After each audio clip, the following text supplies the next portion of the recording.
When young Mrs. Evans came in at dinner time and noticed the little white beaded bag she had tossed on the chair in the bedroom that afternoon was gone, she was sure Eva, the maid, had taken it.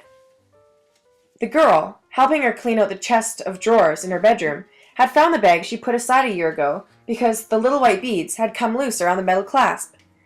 Miss Evans had hesitated, remembering the night she'd carried it to a party after returning from Europe, and then she'd sighed, knowing she would never get it fixed, and tossed out the rubbish on the paper spread out on the floor.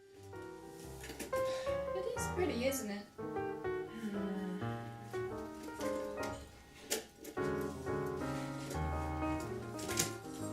When her husband, who was a young lawyer, came home, she might never have mentioned the bag if he hadn't sat down sullenly and refused to speak to her.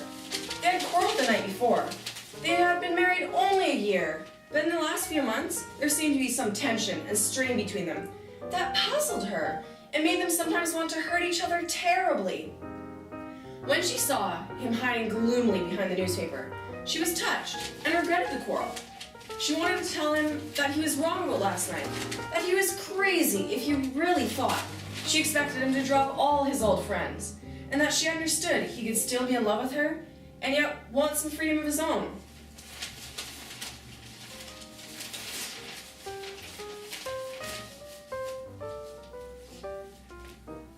David, I was thinking. Tired. When he didn't even look at her, she suddenly remembered that he liked Eva and used to ask her questions about her family on the farm. You may be interested to know, Eva stole that little beaded bag of mine. What's that? What bag? You know, the one I had last year. Why that kid wouldn't touch it? You know that as well as I do. She's a fine kid.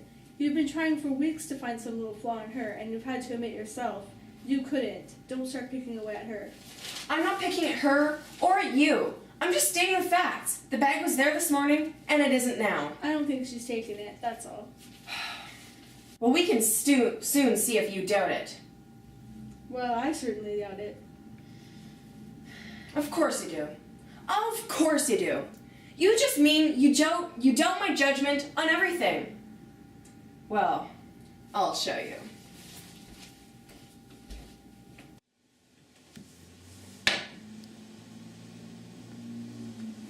Is there anything wrong, ma'am? Do you remember that little beaded purse of mine, Eva? Yes, you were gonna throw it away, weren't you? You knew very well I was not going to throw it away. Well, Somebody took it. Maybe I threw it in the trash bin. She looked at Mrs. Evans as if pleading with her to make some friendly little remark about it being unimportant and that she was sure the bag would turn up. Go buy me a pack of cigarettes. Now? Yes, now. Eva was frightened and sullen, trying to make some kind of plan as she stood there, but... No, Eva, you do not need your coat. Just go as you are. They faced each other, and for just a moment, Eva resisted an antagonism she did not understand. In the last month, she had hardly spoken to either Mr. or Mrs. Evans. When she heard them quarreling at night, she was afraid they would call her to bring them a drink, and her hand would tremble, and Mrs. Evans would be impatient. And then Eva would hear Mr. Evans defending her good-naturedly. But now, she nodded obediently and went out in a wild rush, for she was scared of losing her job. Mrs. Evans went straight to the girl's bedroom, and David followed, scowling at her. She trembled with excitement, going through Eva's dresser drawer, pushing aside little boxes of cheap powder, an old photograph of Eva's father, who was a big, poorly dressed man, a few letters which she held in her hand, wondering if Eva had talked about her, and then, with her heart pounding with excitement as she listened for the sound of the girl's footsteps, and feeling strangely like a thief herself, she went to the cupboard and pulled out the girl's club bag and fished through the nightdress, the old tattered prayer book, the love story magazine. At the bottom was the little white, damaged, beaded bag. She stood up triumphantly and smiled at her husband, who turned away as if he was sick.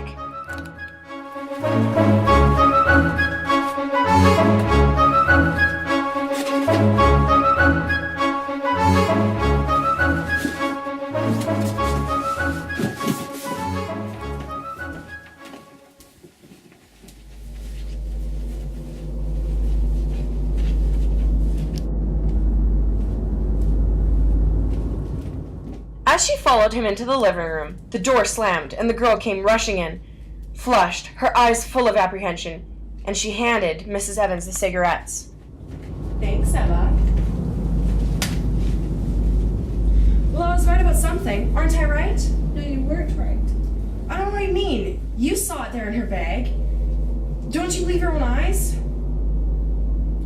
Haven't I got the perfect right to find out if I have a thief in the house? Aren't I right? Miss Evans, can I talk to you a minute? You found it. Yeah, I found it. See? Where'd you find it? In the trash barrel. I must have picked it up with all the other rubbish and thrown it out together. I thought it may have been there, so I checked and here it is. I'm very sorry, Miss Evans. Why, thanks, Eva. Mrs. Evans hesitated, and when the girl hesitated too, and then went, she hoped it was all over. But when she turned to David, he was more distressed than ever. She grew ashamed, yet she fought against the shame. I don't know what your problem is. You saw it there. She knows I caught her. Maybe you're satisfied. I don't know what you mean. You know she didn't intend to take it. You made her the thief. You humiliated her. You took away her self-respect. My lord, if you knew what you looked like when you went through her things. I didn't. You're ruthless when you get started. But just like I told you last night, utterly ruthless. It has nothing to do with us. Yes, it has. You're still at me. It has nothing to do with the kid. Keep it up, keep getting everything tighter until it snaps. And then we'll hate each other. You know I didn't mean it like that. It's just, I knew I was right. Sure you're right. You're right about so many things.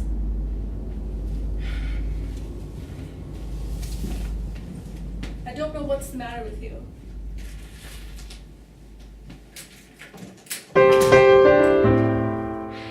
As she looked down at the little beaded bag, so small and unimportant, it seemed that day after day, with her doubts and discontent, she did a whole succession of little things that were right, but they only cheapened her life and David's, as she had just cheapened Eva's. Please? This purse. I wanted to see if it could be fixed. You're good with the needle and thread, aren't you? Couldn't you maybe fix it up for yourself? It is pretty, isn't it? Take it. Eva was astonished, because Mrs. Evans had one hand up to her lips, and, though her voice was eager, her eyes were brimming with tears, as if she were begging Eva to help her.